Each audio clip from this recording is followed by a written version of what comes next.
No, the club was a little bit close on that last one, okay, so the ball would have gone a bit left because you had the club face just turned in. If your bad shot's been going way to the right, one of the fail-safes is just turn the club face left. It's stopped, okay. So this is your setup before. Right hand grip underneath, left hand. We can't sort of see there because you kind of manufacture your left hand over, but you were gripping it in the palm.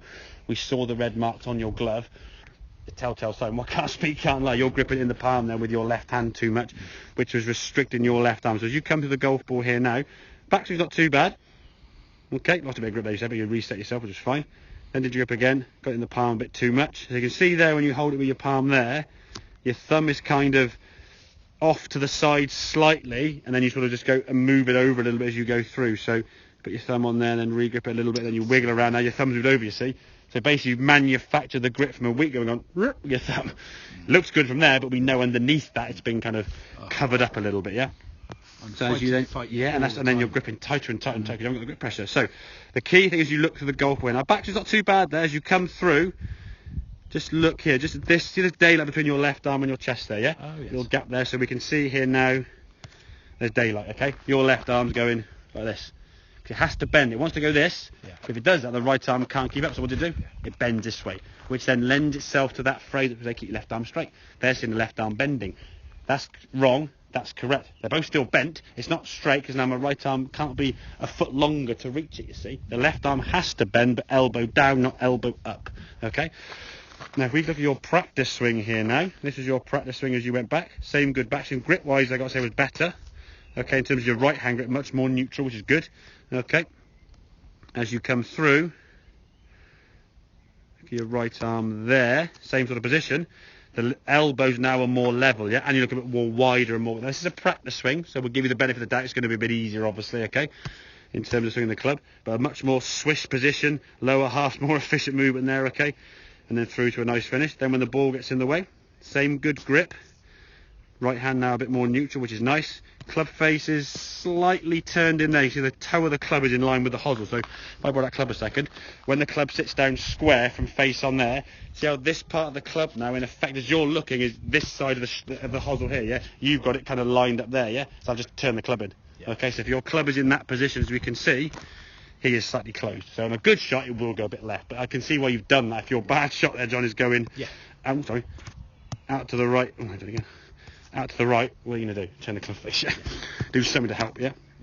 So in terms of the swing there now, elbows are going to stay down on the way back, which you do nicely. Good turn the shoulders as we come through now.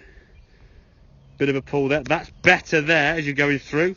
Just releasing the arms a bit more. This is a little bit picking up that left arm, as you can see, a little bit there. Yes. Okay, but releasing the arms through to a follow-through position there, okay? But that, to me, looks very much sort of tucked up and underneath. This looked a little bit more of a natural kind of folding of the arms here, whereas this looks a very much sort of like a scoop and a flick. Your right hand's, look how much your right hand's trying to get round, kind of like round here somewhere.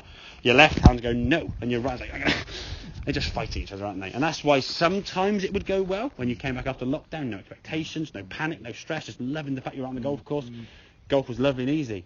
Then you started playing well, started thinking about a few things, put a bit more pressure on yourself, and that battle that the left and right hand were having, one keeps winning every now and then. And when one goes left, one goes right, one goes left, one goes right, where do you aim now? You're like, well, ooh, teed off on there, went left in the trees on the first, right hand bunker on the second, left in the rubbish, right, fifth hole, okay, left and right, both bad. What do you do? And that's when the swing then gets tense and panicky, trying to bunt it down the fairway, which is obviously... And that's been my pain for the last 3 weeks. And it's stressful, yeah, exactly, because you're not pleasant. enjoying it, you're not playing golf. Golf's not fun. So it's going to take a little bit of time working on that. What I would suggest as homework, I suppose, practice with the golf club in just your left arm, making the swing back and through. Now, the format we did, okay, when you get into kind of this position here, now if I draw some lines we can showcase this. So when you're in this position here, John, with just your left on the golf club, okay, the first exercise you do is you hinge the wrist up so the club kind of goes up like a sword, so 45 degrees, and then you simply turn your torso to face the target, so you end up like that, where you're facing the target and you're basically the belly button's facing where the ball would go, okay? Then you come back to the golf ball, okay, put the club down, and then try with that, just left hand again by itself. Then try and get into that position without having the hinge. Just turn your body through, turn your torso, there you go, and get to there without the lift up hinge movement, okay? Yeah. Then go back to set up, No, one hand again. Incorporate a back swing and try and do it as you go through. Because when you try to swing a club, you went kind of like, ooh. So it's one hinge, turn, so you get the feeling. Reset, back down again. Now from here, try and get into that there. Good.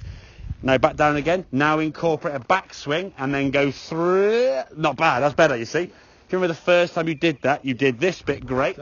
That bit good. Then you went, oh shit. And you readjusted the last second. So if you can do that 10 times a day, take you 2 minutes, okay? Okay? Just to start, because with all due respect, when I said you with your right hand knew exactly what to do. Oh yeah, okay. I'll do that. Okay, so easy go. From there, and then just turn through. So your elbow now is going to be down. We're not sucking the elbow in. We're not pushing the arm out. The elbow just starts in by your rib cage at setup, and all you're just hinging your wrist up. Yeah, and then turn your torso. Okay. So there's minimal movement. The elbow's not really moving at all. It's just basically hinge your wrist up, and then from there, as you go through, hinge. As you unhinge, that was a little bit. You feel that a bit more now, yeah? Yeah, a bit kind of like whoop, and the arm's trying to like save it the last second. That's it. And this will take a little bit of practice, yeah? Okay? But if we can do that, the second you get better at your left arm swinging the club, and then if it's a CrossFit element, you can do that. If you can get sort of, whether it's a punch bag or someone there, like your boxing gloves, stand there with your hand here and try and go, and try and almost hit someone there. Get that feeling of how that left, exactly. You wouldn't try and hit them this way by going, keep your left arm straight, or having a lock left arm and try and go this way, because then you go, no speed, yeah? Another simple exercise based on that thing. Even a can of beans would be heavy enough. Stand there with a can of beans and just do this. Oh, okay. Just learn that movement there in your rotator. Because if your rotator cuff's a bit stiff and a bit tight, and the muscles aren't strong enough, which is again not do that. Okay, you just start learning this movement. Okay, because you want to start doing this. You see, I'm not bending my arm in here. I'm just taking my arm and doing that. How much range of motion have you got there? Does the arm have to do this and go away from me, or can I keep the arm in there? This is a bit restrictive because you're doing an exercise in the rotator cuff. Yeah. And doing that this way. Okay, does that make sense? Yeah.